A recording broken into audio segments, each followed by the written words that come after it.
मैंने शेर बेटे का जन्म दिया था। वो देश का बेटा था। मैं रोऊंगी नहीं, मैं उसको सैल्यूट करूंगी, झोली में लूंगी अपने बेटे को, स्वागत करूंगी उसको। मुझे गोली लगी है, नहीं लगता है कि मैं बच पाऊंगा। हमारे बेटे का ख्याल रखना। दोस्तों, ये दो स्टेटमेंट है। पहली स्टेटमेंट शहीद मेजर आशीष के माताजी का, और अगर हम दूसरी स्टेटमेंट की बात करें तो ये शहीद डीएसपी हुमायूं भट्ट का आखिरी फोन कॉल था जो अपनी पत्नी से बात कर रहे थे। दोस्तों, ये दोनों, इनके साथ और भी सेना के जवान अनंतनाग एनकाउंटर में शहीद हुए हैं। तो नमस्कार दोस्तों, स्वागत है आप सभी का। दोस्तों, आज हम बात करेंगे अनंतनाग एनकाउंटर के बारे में कि घटना कैसे घटी, इसके पीछे मास्टर माइंड कौन था, ये क्यों हुआ, और इतनी बड़ी वारदात होने के बाद हमारी जम्मू कश्मीर पुलिस और सेना के जवान ने क्या एक्शन लिया। तो दोस्तों, सबसे पहले समझते हैं कि घटना घटी कैसे। दोस्तों, 12 सितंबर 2023 का सुबह का वक्त था। खुफिया एजेंसी को एक मुखबिर ने यह जानकारी दी कि कोकरनाग गांव में कुछ आतंकवादी छिपे हुए हैं। यह मुखबिर पुलिस के साथ डबल क्रॉस कर रहा था। दोनों तरफ के लोगों के लिए यह काम कर रहा था, मतलब आतंकवादियों के लिए भी यह काम कर रहा था और जम्मू कश्मीर के पुलिस के लिए भी काम कर रहा था। इसने जम्मू कश्मीर के पुलिस को यह इंफॉर्मेशन दी कि कोकरनाग के जंगल लश्कर तैयबा के 2 आतंकवादी छिपे हुए हैं। यह खबर डीएसपी हुमायूं भट्ट को पता चला। यह खबर पता चलते ही डीएसपी हुमायूं भट्ट एक्शन में आ गए। उन्होंने सबसे पहले 19 राष्ट्रीय राइफल के कर्नल मनप्रीत सिंह को यह इंफॉर्मेशन दी। उन्होंने कहा कि मेरा एक मुखबिर है, वो यह बतला रहा है कि कोकरनाग के जंगल में 2 लश्कर के आतंकवादी छिपे हुए हैं और हम आपके साथ मिलकर एक ज्वाइंट ऑपरेशन करना चाहते हैं। यह बात सुनकर कर्नल मनप्रीत सिंह तुरंत मेजर आशीष से कहते हैं कि चलिए कुछ सेना के टुकड़ी लेकर हम इस ऑपरेशन को अंजाम देते हैं। चूंकि सभी को लोकेशन पता था, मुखबिर ऑलरेडी लोकेशन बतला चुका था, तो सभी लोग कर्नल मनप्रीत सिंह, मेजर आशीष और डीएसपी हुमायूं भट्ट और उनकी टीम सभी उस लोकेशन की तरफ आगे बढ़ते हैं। चूंकि यह एक प्लान्ड था, मुखबिर डबल क्रॉस कर रहा था, तो आतंकवादी है जो इन सभी कर्नल साहब को, मेजर साहब को, डीएसपी साहब को, तीनों को और उनकी टीम को आने का इंतजार कर रहा था। और जैसे ही कर्नल मनप्रीत सिंह, मेजर आशीष और डीएसपी हुमायूं भट्ट वहां पहुंचते हैं, उनके ऊपर गोलियां चलनी शुरू हो जाती। इन अंधाधुंध फायरिंग में टोटल हमारे 5 जवान शहीद हो जाते हैं, जिनमें कर्नल मनप्रीत सिंह, जिनमें मेजर आशीष और जिनमें डीएसपी हुमायूं भट्ट भी शामिल थे। दोस्तों, अब आपके पास ये प्रश्न आ रहा होगा कि वो उन तीनों ने या फिर उनकी टीम ने जवाबी कार्रवाई क्यों नहीं किया, उन्होंने चुपचाप गोलियां क्यों खा ली। दोस्तों, आपको बतला दें कि ये जो कोकरनाग की जो जंगल है, बहुत ही एक विचित्र जंगल आप ये कह सकते हैं।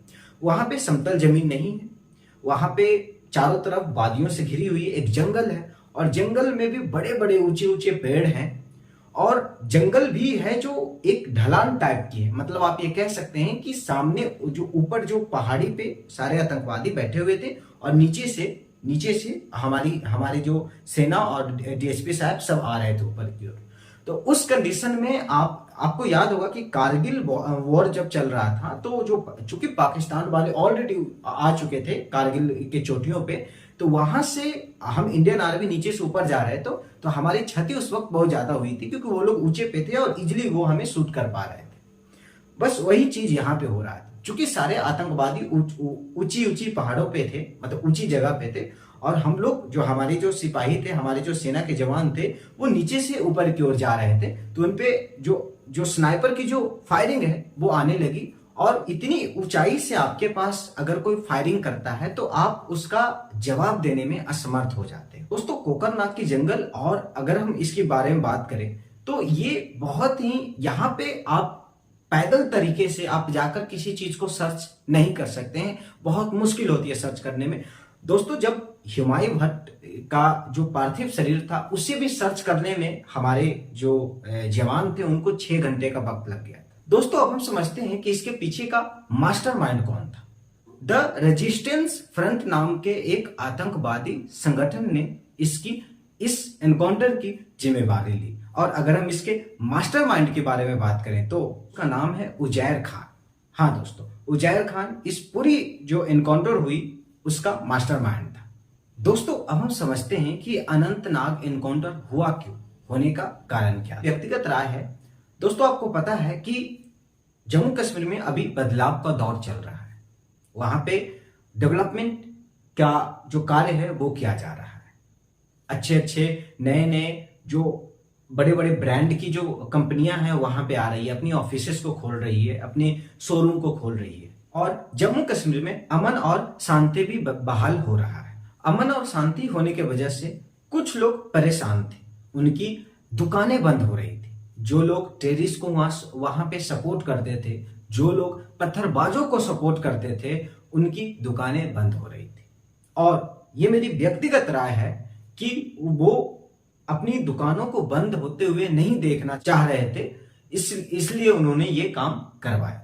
तो अब ये प्रश्न उठता है कि इतना बड़ा घटना के बाद पुलिस के जवान, जो जम्मू कश्मीर पुलिस के जो जवान हैं और जो सेना के जवान हैं, उन्होंने क्या कदम उठाया। तो दोस्तों आपको बतला दें कि पिछले 4 दिन से सर्च ऑपरेशन चल रही है। आतंकवादियों को ढूंढ ढूंढ कर मारा जा रहा है। दोस्तों आपको ये भी बतला दें कि टोटल 2000 से भी ज्यादा लोग उस सर्च ऑपरेशन में जुटे हुए हैं। उस सर्च ऑपरेशन में ड्रोन की भी यूज की जा रही है। उस सर्च ऑपरेशन में खोजी जो कुत्ते होते हैं, खोजी डॉग्स होते हैं, उसको भी यूज किया जा रहा है। उस सर्च ऑपरेशन में हेलीकॉप्टर का भी यूज किया जा रहा है।